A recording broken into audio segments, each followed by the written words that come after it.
गौतम बुद्ध ने कहा था कि उनके समय के 2500 सालों के बाद एक समय आएगा जब धर्म चक्र पूरा हो जाएगा और एक नए युग की शुरुआत होगी। क्या आने वाले सालों में बड़े परिवर्तन आ सकते हैं? जानते हैं सद्गुरु से। प्रश्न। सद्गुरु, गौतम बुद्ध ने कहा था कि 2500 सालों में धर्म चक्र पूरा घूम जाएगा। हम उसके निकट हैं। सद्गुरु, क्या आप इस पर कुछ प्रकाश डाल सकते हैं? सद्गुरु कहते हैं, गौतम बुद्ध ने कहा कि उनके जाने के 2500 वर्षों के बाद एक नए चक्र का आरंभ होगा। हम ये देखने के लिए यहां नहीं होंगे, पर विशेष रूप से भारत में और कई रूपों में दुनिया के कई हिस्सों में, खासकर आध्यात्मिक तल पर नए विकास होंगे। कई रूपों में यह अपनी तरह की अनूठी क्रांति होगी। मैं यह दावा नहीं करता कि हम जिस समय में जी रहे हैं वह अनंत काल का सबसे महत्वपूर्ण समय है। ऐसा नहीं है।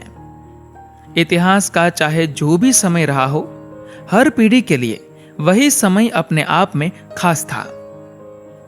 लेकिन इतिहास के अलग अलग पड़ाव पर जीवन के कुछ पक्ष खास हो जाते हैं। यह समय दुनिया के लिए आध्यात्मिक रूप से सबसे महत्वपूर्ण समय है। इस समय दुनिया में इतना आराम मौजूद है जितना पहले कभी नहीं था। इसके साथ ये इतनी अनिश्चित व तनावपूर्ण भी कभी नहीं थी। इससे पहले कभी आम लोग इतनी बड़ी संख्या में आध्यात्मिकता की ओर नहीं आए थे। दुनिया में कलह और क्लेश बड़ा है तो आंतरिक जगत में रुचि भी बड़ी है। एक तरह से देखा जाए तो यह एक महत्वपूर्ण कदम है।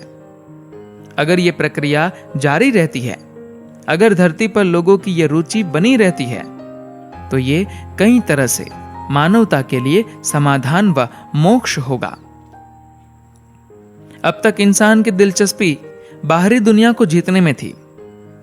विज्ञान और तकनीक के तरक्की के साथ हमने बाहरी दुनिया के साथ बहुत कुछ कर लिया है। बड़ी तेजी से पिछली 2 सदियों के दौरान हमें एहसास हो गया है कि केवल बाहरी जगत जीतने से बात नहीं बनेगी। अगर हम विज्ञान और तकनीक की मदद के बिना बाहरी जगत को जीतने की कोशिश करते, तो शायद हमें इस बात को समझने में कई सदियां या सहस्त्राब्दियां और लग जाती।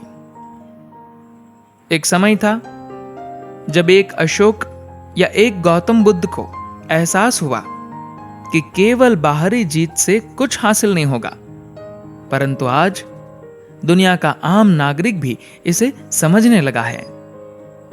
ऐसा केवल इसलिए है क्योंकि हमारे पास विज्ञान और तकनीक है, जिसकी मदद से हम देख सकते हैं कि हम बाहरी दुनिया में चंद्रमा व मंगल तक तो पहुंच गए, लेकिन अगर भीतर की बात करें तो हम कहीं नहीं पहुंच पा रहे हैं।